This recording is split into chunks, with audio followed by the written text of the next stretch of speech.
Thank you all for hanging out. I know the traffic was a little crazy. Anybody sitting that? That's okay, though. That's what happens when you get a lot of friends together. There's a lot to celebrate. There's a lot to be excited about. And I'm going to bring up some gentlemen now who are very responsible for our excitement in a lot of different ways. As a reminder, we got a lot of fun coming up here. We've got a pitchers panel involving some Padre pitchers. We've got a players panel with some position players. But first, we have what we are calling our leadership panel. So please welcome, first and foremost, the CEO of your San Diego Padres, Erik Greupner.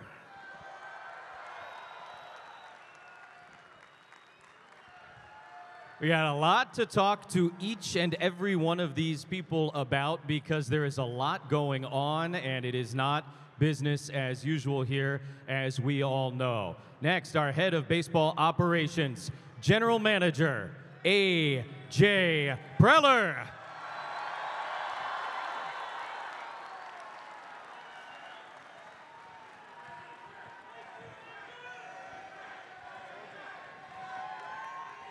Once upon a time, somebody called him a rock star GM. I think everybody here feels like a rock star today. This is unbelievable, guys. Thank you for your enthusiasm.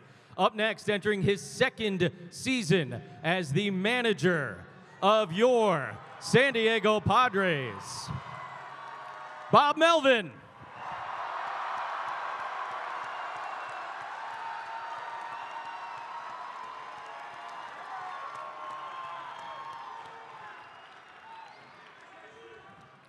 And last, certainly not least, a man who has absolutely changed the course of this community. That is not an exaggeration. He is the owner of the San Diego Padres. Peter Siedler is with us.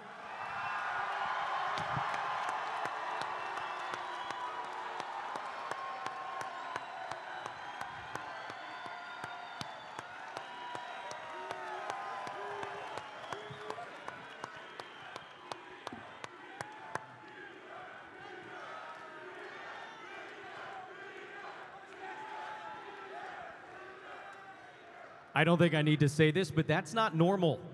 That's how good we've got it. Thank you guys all for being here. And Peter, let me begin with you, if I might. Your goal, as you have stated quite publicly and quite frequently, is almost single at this point. It's to bring a World Series title. How close do you feel this team is, and how excited are you? I think all we need is a smile from the baseball gods, and this could be our year. As all of you know, all these seasons are roller coasters, and I think we enjoy the ups more than the downs, but we embrace the downs and build it back up. We've got a terrific, really terrific group of young men, aside from their baseball talent, that Bob manages, and we've got as good a manager as there is in the game, along with our president of baseball and our CEO, Erik Greupner. But to me, it all comes down to the fans and the players. And the relationship between the fans and the players is really special in the city. It's like nowhere else, and we're gonna do it together.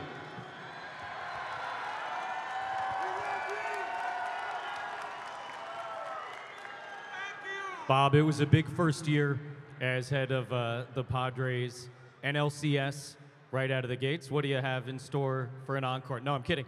What was last year like for you, kind of jumping in with the expectations, with the excitement, with the challenges? Yeah, you know what? Expectations, I think, as a group are good. And coming in last year, we were confident that we'd end up in a place that we did. Now, AJ made some news that accentuated that and got us to that point toward the end. But, you know, the rhetoric from day one in spring training is this is a year that big things are going to happen. So, you know, we got to a point where there's only one more step after that, and that's what everybody's about here. The guys that we've brought in are all about that too. It's the next step, and you know, you look at what that next step is, and that's what we're all digging for. To try and reach that step, of course, you don't just stand pat. AJ is not one for standing pat, you may have noticed. So AJ, some moves this offseason. Maybe talk us through what was done to try and get to that next level. Yeah, I mean, I think when we started the offseason, we know, I mean, we have the foundation of a really good team, obviously a team that got to the LCS. So it was pretty specific what we were looking for. And, you know, I think, again, we saw it a lot in the postseason last year. Guys that can have really big at-bats against the best competition, the best pitchers. We went after, you know, Xander Bogaerts, able to add one of the best, you know, honestly one of the most consistent and best hitters in the game the last 6 or 7 years, a 2-time world champion. Guys like Matt Carpenter, Nelson Cruz that have, you know, they're veteran guys that they understand what it's like playing October baseball. And really the neat part, I think, of the offseason was all throughout the league, everywhere in baseball, when you were talking to the players, they wanted to be here in San Diego. You know, they talked about their experiences coming in here as visiting players, seeing the fan base, seeing how excited everybody is about our club, seeing the excitement in the postseason, and we had agents calling us saying, hey, we want to be here. So it was you know, it's a pretty unique experience, and I think the rest of baseball is seeing what's out here in San Diego for sure. There is no greater compliment a fan base can receive. How about that? You've created a place that other players want to come, which leads us to the ticket situation, Erik. This is unique in Padre history, where we found ourselves. What can you tell everybody about season tickets and sort of where we are right now? So our fans are so great. We reached a point where we ran out of seats on a season basis. We're going to cap that today, start a waiting list. But one of the reasons we wanted to make sure we did that was that we wanted single game tickets available for all of our fans. Not every fan can afford a half-season, full-season package. We wanted to make sure each and every San Diegan has an opportunity to come, experience at least one Padres game here at Petco Park this season. That's a heck of an accomplishment and a position we've never been in before, is that correct? First time. Peter, there's a lot of talk about this payroll here in town, in Denver, other places too. What goes into the decision from your standpoint to say, hey, this is the way we're going to do business in San Diego? We're the 8th largest city in this country. You know, there's different ways people measure things as far as, you know, televisions in a market or whatever. All I know is the better players and the better teams we put out there, the better the business is for the Padres. And this year has every chance to be special, but I would expect a similar feeling going into every single season for the next whole bunch of years. We're not going anywhere. People know who we are. Bob, we talked about some of the new names. Have you done the lineup thing in your head? Do you do like we all do and you start putting it together in your mind as soon as you start seeing those rumors? I do, and a lot of times AJ will start talking about what he's thinking about, and I'll go scribble some lineups out, and then he's got 10 other ideas after that, so I have to cross them all out. But you look at the team that we have right now, you literally could probably pick it out of a hat and couldn't go wrong. So, you know, once Toddy gets back, the top to middle part of that lineup is going to be about as solid as any, if not better than any in baseball right now. And you know, I'm a lucky guy to be able to write that lineup out because it's pretty potent. And with the guys here this week, and you'll get to know these guys here, it's all about winning here, and that's where we are as an organization right now. Our goal is to win a world championship, and all these guys are here for that this year. AJ, are you ever done? Does it ever stop the conversations, the wondering about what else could be? No, I mean, obviously, you know, I think from our standpoint, we like our team, we like our group, you know, so we're excited about getting started in spring training next week. But you always, again, you can never have enough. I think the old adage, especially with on the pitching side of things, we have a scouting team, a front office group that they know the league, they understand the players, they understand what's out there, and they're constantly looking to get better. So from our standpoint, we're excited about our group going into the year, but we'll get into spring training, evaluate, and if we need to make some moves, we'll consider accordingly. We've talked a lot about the connection between the fans and the the organization here at Petco, but of course it goes well beyond that. Yesterday was a phenomenal example, Erik. I know you got to go around town with some of the players. The strength of the bond between the Padres and the people, I think, is extraordinary. What was that like yesterday? It was amazing. I think Peter said it really well, that it's all about the connection that we and primarily our players have with our fans. So yesterday we had a chance to go out into the community, go to a lot of elementary schools, visit some charities, support our police officers, our firefighters, and our local restaurants in this area. And our players get it. They love you. They are so thankful to be able to play in San Diego and have the special connection they have to all of you. And it was a pleasure for them to be out in the community yesterday, meeting a lot of you, and just saying thank you for all the support that we get. Very special. There are some rule changes coming to baseball this year that are probably going to be pretty dramatic and very noticeable. AJ, the pitch clock, the bigger bases, the bans on the shift. How do you guys in baseball operations sort of anticipate how that might change the way the game looks and what this team can do? I think in terms of putting a team together, honestly, I think it's just about getting, we look still more, about talent, makeup, getting the right kind of guys in that clubhouse. I think that's what we focus on more than anything. Kind of let Bob throw to, some of the adjustments we're going to have to make on the field. Him and his staff have been preparing hard for making sure we're prepared for some of the changes. Bob, you want to talk about that? Yeah, it seems like a lot. There are a lot of new rules all put in at once. So you can think about them all you want. We have all our starters that are and our pitchers right now that are throwing their bullpens to the pitch clock. You think about the shifting. I mean, if any team's ready for that, it's the versatility and the athleticism that we have in the infield. But I think it's really until you actually get out there and see how it works and what organizations do creatively to try to get around them or whatever that you really don't know till you get out there and actually experience it. So we'll get to see that in spring training. By the time the season starts, we feel like we'll have a good handle on it. But the coaching staff has these guys already thinking about these things and what we need to do to be ready for it. Once spring training ends, hopefully it's just part of what we do. Peter, you've been around baseball literally your entire life. You understand the way this business works. You understand what it takes to be successful. Farm system is a big part of it, and the look of this farm system has changed a lot the last couple of years with some of the moves that are made. But I know there's still excitement about what could be down on the farm here in San Diego.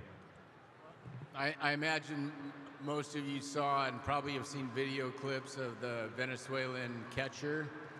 I'm sorry, the DR catcher, Ethan Salas, that we signed. Our first round pick last year and the year before are both outstanding. These lists, I will tell you, don't mean anything to me, whether you're ranked number 3 or number 23. We have great young players coming up, and our player development system is as good as it gets. And, one of the exciting things, I think, for all of us is to see the established superstars like a Manny Machado and many others on our team. Yu Darvish from the pitching standpoint, Soto, Bogarts, I could go on and on, Tatis. And also see the contributors that show up every day and add value for us, like a Crony and a Grish. But when it comes to homegrown players, you're going to see more of our kids become Padres. And I'll link this to what we really like about the long-term contracts is that I'm a fan, you're fans. We know we get to see that player in San Diego for his career, hopefully, or very close to it. And there's something special about that. And that's layered into all of our thinking. And, the best of the best is when you get a Tony Gwynn, or for what Trevor did in his career with us. And we think we have a lot of those players that are going to ultimately fit into that category. And whatever the quote experts have our farm systems ranked at, we'll punch above our weight, I promise you. Bob, let's talk starting pitching. I've been asked a lot of questions about that today. I said I'd ask you, so here we are. Top of the rotation, obviously, Yu Darvish, Joe Musgrove, Blake Snell, as strong as the 1-2-3 as you'll find in baseball. How important is spring training going to be to sort of maybe figuring out what comes after that in the rotation? Yeah, I mean, you can forecast what your 5 is right now, but it always seems to change as the season goes along, and we have depth to combat that. I know we have Nick Martinez, who started his whole career, went to the bullpen last year because that was a need for us. Now there's a need in the rotation. He's done his whole career. Nick's going to do great. Seth Lugo's a guy that's been in the bullpen that needs to be ramped up to pitch out of the rotation. He will be. He's all for it. He's all in. And then we have any number of guys, the younger guys in our organization that give us the type of depth where if somebody goes down or if it's performance related, we feel like we're in good position for that. And, we get to see him firsthand in spring training. Some of our pitchers will be gone because of the WBC, which creates more opportunities. So we'll be able to see a lot of our guys that maybe we don't normally see in spring training. And we feel like we have good depth behind those 5 guys. We feel like we're in a really good spot with our rotation. AJ, I want to go back to a couple of the new guys we've mentioned because they all have something in common. Bogarts, Nelson Cruz, Matt Carpenter. These guys are what you would call winning ball players. They've been through the postseason grinder. They got a few rings between them. How important is that to you when you're constructing a roster, or is it just sort of a bonus that there are guys like that who have been through that to be a part of it and in the mix in the clubhouse? I think we talk about it all the time. I think we've spoke about it here. For the last 7 or 8 years. It's all about, playing on the big stage. And the big stage is, it's not a regular season game in September. It's not an NLDS. It was a great run last year to get to the NLCS. But the big stage is the World Series where the whole world is watching San Diego and watching 2 teams play. And guys that have been there, done that, know what it's like, know what it looks like, know what it feels like. It's definitely part of what we talk about when we're looking to add the right couple finishing pieces to this team. All right, couple for Erik, and then I do want to open it up to the floor for a couple of Q&A. First and foremost, something I know we're all really looking forward to, the games in Mexico City against the Giants at the end of April. The connection between the Padres and the Baja California community here obviously is important. Just the excitement that the organization has for being able to go down there this season. Yeah, I mean, we're incredibly excited. We've played more games in Mexico than any other Major League Baseball team. We'll be playing the first regular season games in Mexico City history, and we're going to be playing at a beautiful stadium down there, Estadio Harpaloo, the home of the Diablos Rojos. And we'll be playing the Gigantes and hopefully come back with 2 wins. And I think it's incredibly important for us to continue to connect with our fan base in Mexico, build that fan base. We're a binational region in San Diego. It's Baja California, it's San Diego. We're one region. That's the way we think about it. It's one fan base for us. The City Connect uniforms have been really well received. I think in part because the story behind those uniforms is that we're two cities, but we're one region. And we really appreciate our fans in Mexico. And anytime we get a chance to play in front of them, we love it. Anybody have a City Connect hat? Anybody want one? Patience pays. You'll be okay. Always seems like there's some sort of construction going on here during the offseason. Latest renovations at America's #1 ballpark. Yeah, so this offseason, we're redoing the flooring, replacing 27,000 seats throughout the ballpark, also renovating the home plate club and continuing to paint the structural steel so that Petco Park always looks like it's brand new. We're really proud to have been the #1 ballpark in America, and that's not just because of the facility, it's because of all of you and the energy that you bring. Awesome. All right, Jesse's been taking some questions from the fans. Let's get it going. Yeah, so we have a question from James with the City Connect hat and goggles. Give us a wave over there, James. So this is for you, AJ. James is a big Juan Soto fan, so he wants you to go back to last season a little bit and talk about the moment that you found out that Soto joined the team. He wants to know how you felt. It's a little exciting. Yeah, it felt pretty good. Honestly, like you don't get too many opportunities to acquire a player like Juan Soto at his age, what he's done. We knew we had a good team, but we felt like we were probably a bat or 2 short. And again, I think that pursuit, you start that pursuit. We had a lot of really good players in the farm system that that we knew were interested, that other teams had interest in. But again, like you never really know. Obviously, you've seen other years in the past. Sometimes we're able to line up on deals, sometimes you're not. And I think we're all fans, so I think, as much as, you try to separate the emotion, I know that night going to Bob's office and tell him, hey, I think this thing has a chance to happen, and you can feel the excitement in the city, and the group in baseball operations pretty much had the same emotions. There were some high fives and some chest bumping, and some maybe some popping of some chocolate milks and everything like that. So it was a good time for sure. So basically, he reacted the way we all did. I love that. Is it fair to say, AJ, you think we have not seen the best of Juan Soto in a Padre uniform? I mean, we've talked about it. Juan will be the first to say. I mean, he came here last year, and honestly, it was obviously a big deal, and it was the first time he had gone through something like that. So I think you see a guy like Juan Soto, Josh Hader, these are two of the best in the game at what they do. But just coming to a new team, new city, everything like that, it was a little different. I mean, and Bob's spoken about that coming from Oakland last year. It takes some time to adjust. I think really the big thing with Juan Soto is to see the impact he had getting us to the NLCS. Any big moment, whether it was in that Mets series, the Dodger series, the Philly series, he got some huge hits for us, and that's the measure of an elite player, is when they're not quite at their peak and how they're feeling that they can be impactful. We saw that, and we're super excited to have him in the middle of our lineup for years to come. Peter, this just popped into my mind. What were your emotions like as that Dodger game came to an end in the rain, Hader striking out the side? That was obviously a huge moment for a lot of reasons. How did you live it with us? I loved it. Absolutely loved it.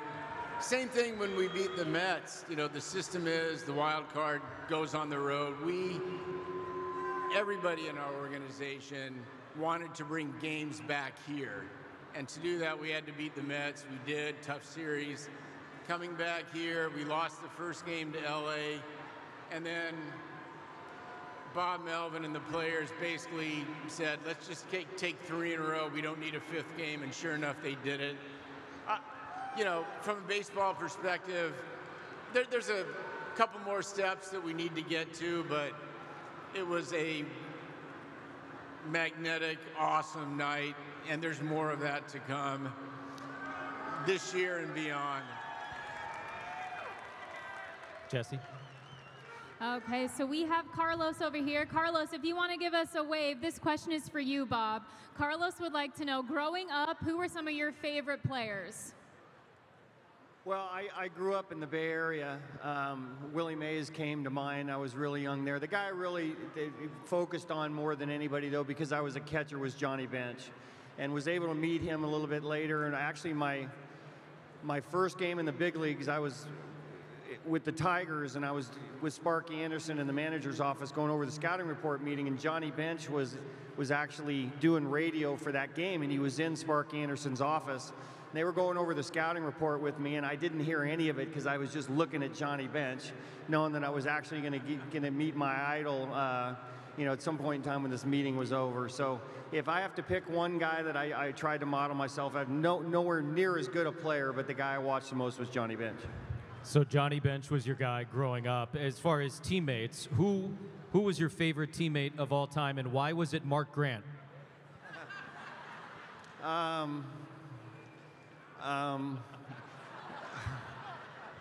We were teammates. I have some really good stories. It's probably a little long with Mark and I, but he was a good teammate. As far as all-time teammates, Cal Ripken, George Brett, Don Mattingly. So I was lucky enough to play with some really good players. Those 3 come to mind. They've had pretty good careers. We're also lucky what we get to do because our baseball cards come to life as we get older, and try to never forget how special that is. All right, I think, Jesse, do we got another one down there? Yes? Yes.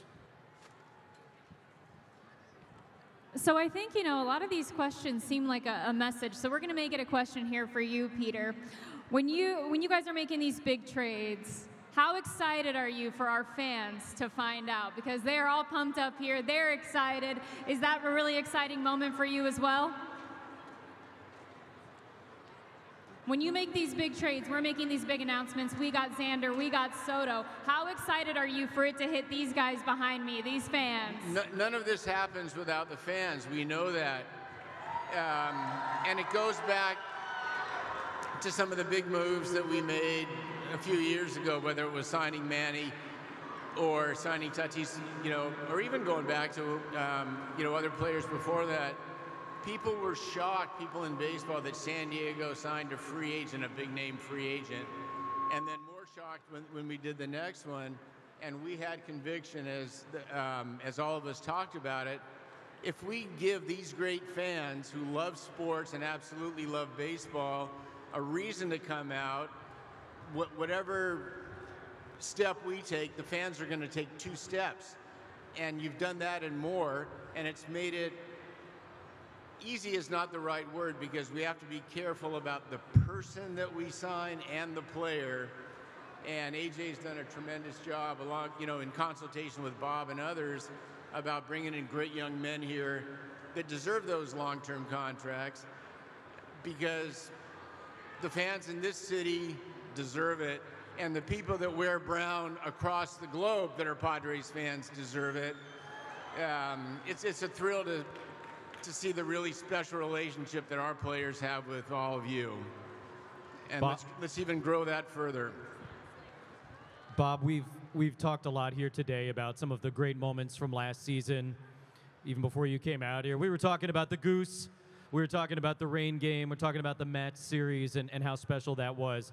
For you and the guys in the clubhouse, has that page already been turned to this coming season, or is there still time to reflect on how special it was last year? Well, a lot of those moments you'll remember the rest of your life, and they inspire you to go further. And I think more than anything, that's what we're looking from our guys. They felt and were so inspired by our fans in the Mets and certainly the Dodgers series, but that's inspiration for us to go further. So you want to remember those moments. You also want to remember how hard it was to actually lose and the season to be over. But all these things will inspire us going forward, all the ones that you were touched upon.